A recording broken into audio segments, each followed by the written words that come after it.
Bon, on a vu leur vraie force et il est temps de répondre à la question qui est le plus fort des deux. Et selon moi, Goku est le plus fort. Et c'est simple, les exploits de puissance du Saiyan restent plus impressionnants. Déjà, les personnages de Dragon Ball sont juste beaucoup plus forts que ceux de One Punch Man. Il y a presque aucun personnage qui peuvent détruire la planète, mais du côté de Dragon Ball, on a des personnages qui peuvent détruire des planètes, comme par exemple Vegeta à l'Arc Saiyan. Donc, tous ceux qui sont au-dessus de son niveau à ce moment-là peuvent en faire de même. Après, on part sur la destruction de systèmes solaires avec Cell. Et aujourd'hui dans DBS, la Z-Team, elle est à des années-lumière de Cell à l'époque. Alors oui, Saitama a soufflé Jupiter d'un éternuement et a soulevé la roche d'une planète. Et un de ses coups à pleine puissance a détruit tout plein d'étoiles. Mais déjà, le coup était renforcé par celui de Garou, vu que c'est marqué puissance 2. C'est très impressionnant, oui, mais c'est rien comparé à ce qu'a fait Goku au début de DBS. Lui et Beerus ont failli dévaster l'univers en un seul coup. Alors oui, je sais qu'au final, ils l'ont pas détruit et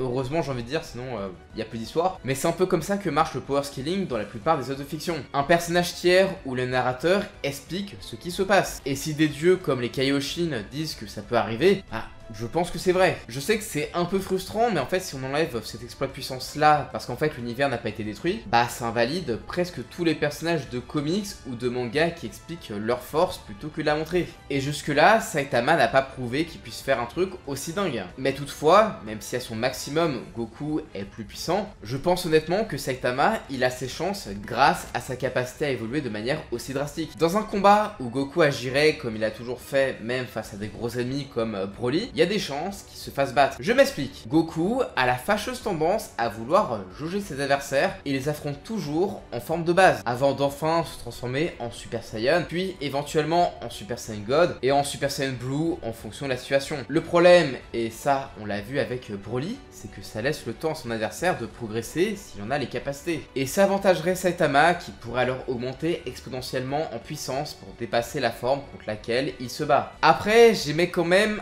un petit doute. Saitama dans le manga, il a multiplié sa force par 3 fois ce qu'il avait de base. Le souci, c'est qu'on sait pas exactement à quel point c'est exponentiel. Parce que face au boost de puissance quand même colossal de Goku, genre x50, x400 et fois beaucoup plus, ça fait pas rire. Donc, est-ce qu'il pourrait quand même réussir à s'adapter et face à l'Ultra Instinct qui est juste complètement broken, est-ce qu'il aurait quand même une chance? Difficile à dire, vu qu'en fait, on n'a toujours pas vu la vraie force du nouveau level que Saitama a gagné contre Garou. Mais je pense que si Goku prend trop son temps, il y a de grandes chances que le Saiyan, il perde. Par contre, si Goku arrive en Ultra Instinct direct, là, c'est pas la même histoire. Quand on sait qu'un gars comme Cell avait le niveau pour détruire le système solaire à une époque où il s'est fait buter par Gohan en Super Saiyan 2, on se doute bien que Goku, avec son Super Saiyan 3, qui est quand même 4 fois plus fort, pourrait faire 4 fois plus de dégâts. Et en plus, sachant qu'en Super Saiyan God, son coup de poing avec Beerus fait trembler l'univers, je pense clairement qu'un Ultra Instinct contre un Saitama dont le punch le plus puissant associé à celui de Garou pouvait juste détruire des étoiles,